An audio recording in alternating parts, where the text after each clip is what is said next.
1, 2, 3, 1, 2. 1, 2, 3, 1, 2. Hello. 1, 2, 3, 1, 2, 1, 2. Yeah. Whoa, yeah. None of us came into this tour thinking that it was going to run smoothly. It never does. There was always going to be issues along the way. This has been our biggest tour. Like, looking back on it, it's been the hardest tour. It's been a big learning curve. The hardest situations to deal with. We had to kind of sort ourselves out and really get involved. It was wicked, I think. The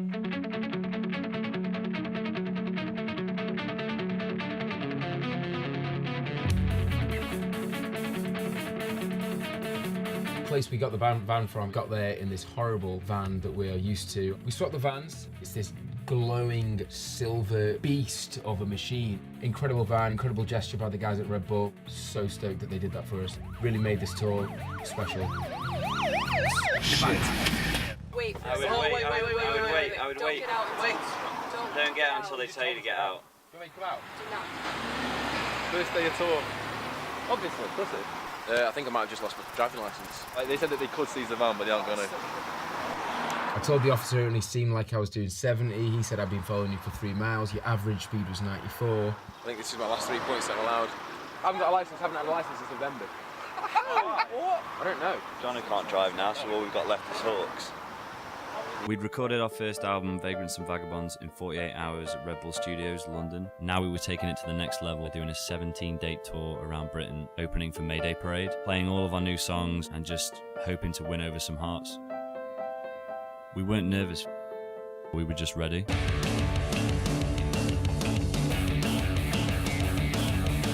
They're tight. They're a tight group together.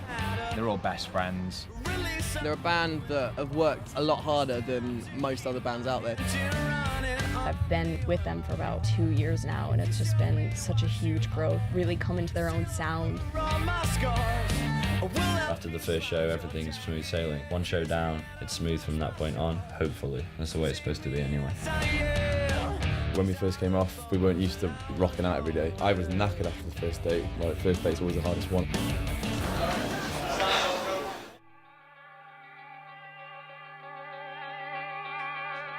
Kingston was the first time that the tour politics kind of came into play. When it comes to my band and doing shows, I'm very firm on the fact that we're all loyal to each other, we all respect each other, and also other people that we meet, we respect them as well, and no matter who it is. I'm feeling pissed off.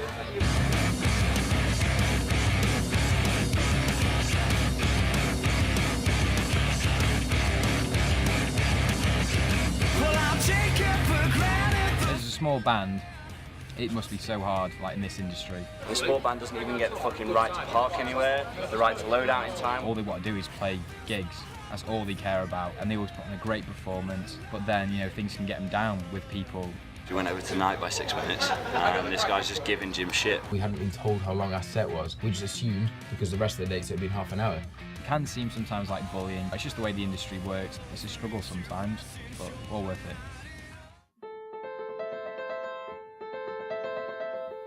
It had been a hard slog with us zigzagging around the country, playing shows every single night.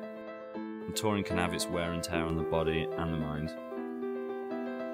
But you just have to soldier on.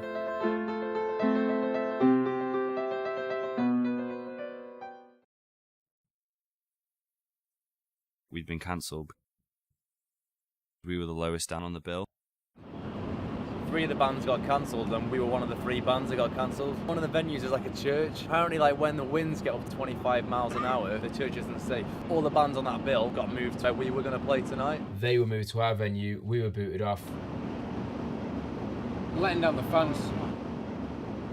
I want to play a show. I was really psyched, really pumped to play Liverpool. Let's do a gig at the White Horse. Ring up our local and see if they'll have us. We're doing an impromptu one though. Yeah, like weird. We've not played locally for over a year. I don't think that we're even going to get paid, but who cares? Just doing it for the love of it. If we can pull it off, it'd be fucking amazing. At the moment, we have no idea what's going to happen. It took us about an hour to get all the gear set up, so I had about 4 more pints. And by that point, all of us, I mean, Nick was setting up the microphones and Nick was gone.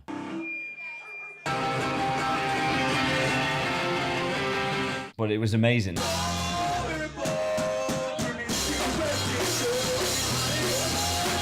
We've done gigs in pubs before and people used to rip stuff off the walls. It wasn't quite as crazy at this show, but it was almost there.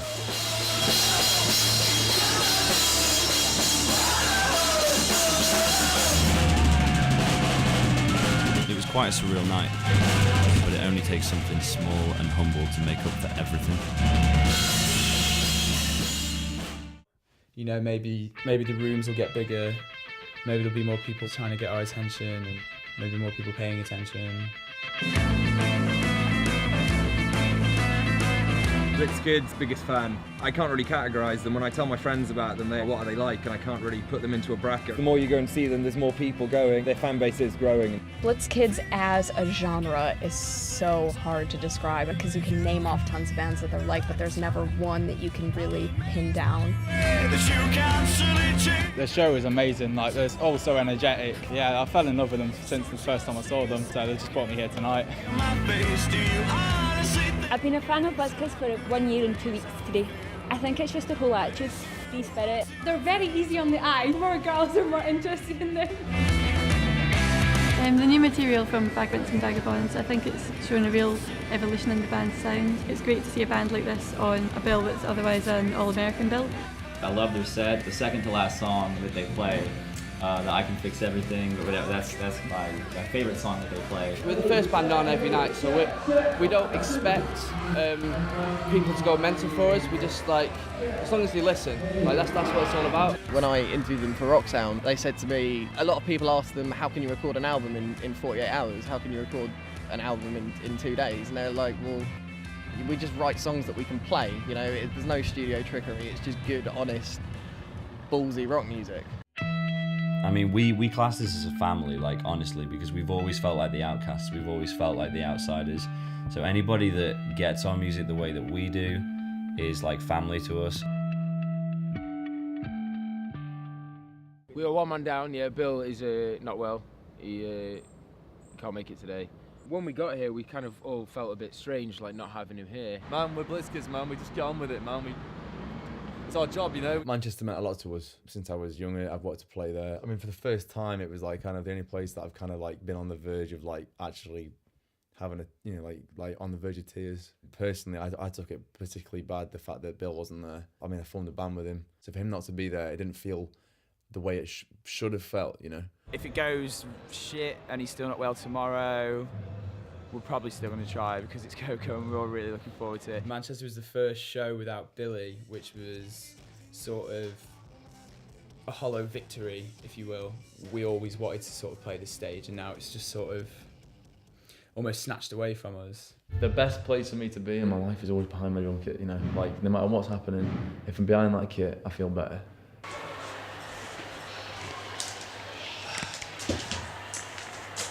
I don't like playing without Billy.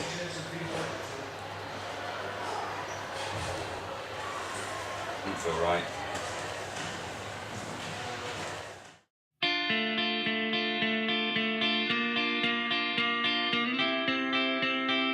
It was our biggest show that we ever played, a legendary venue. With everything that had already happened, there was a lot playing in our minds. Billy wasn't there. Nerves hadn't allowed us to sleep the night before because it's the biggest show we've ever done in our lives. Together we'll outlast the crossing of our stars. The only way that we can make our band big and show people what we're about is when we go on stage and we play live, because we put everything into it. We don't just go out there and play songs. We go out there and we play like our lives fucking depend on it, you know, it's everything to us.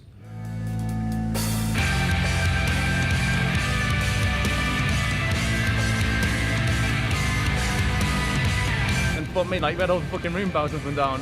First band on, that was fucking, it's heartwarming, man. It was wicked. It was like, yes, fucking connection. Call me Ryan, and we can sleep together under the stars.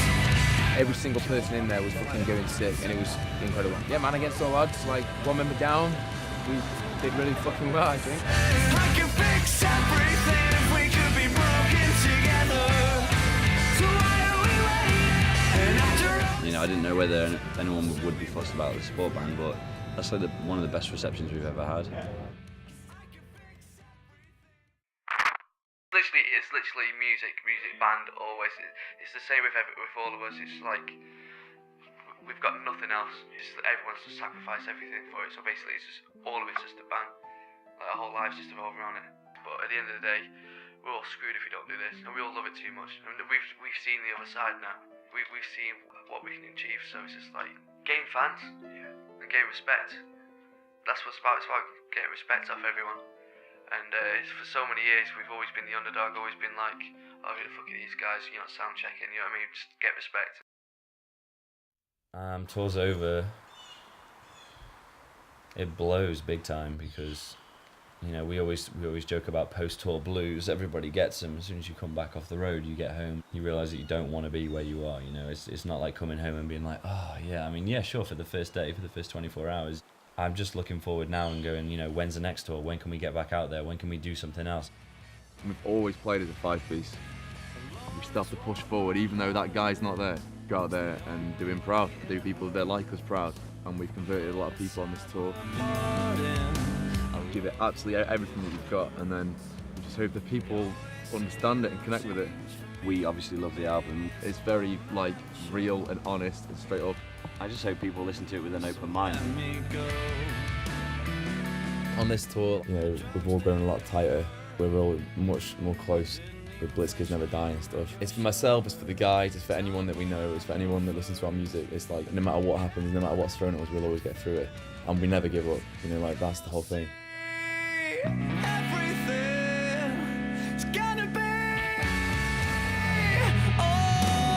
Blitz Kids never die. Blitz Kids never die. Blitz Kids never die. Blitz Kids never die. Blitz Kids never die. Blitz Kids never die. Blitz Kids never die. Blitz Kids never die. Blitz Kids never die. Blitz Kids never die. Blitz Kids, hang on, never die. Trust me on it.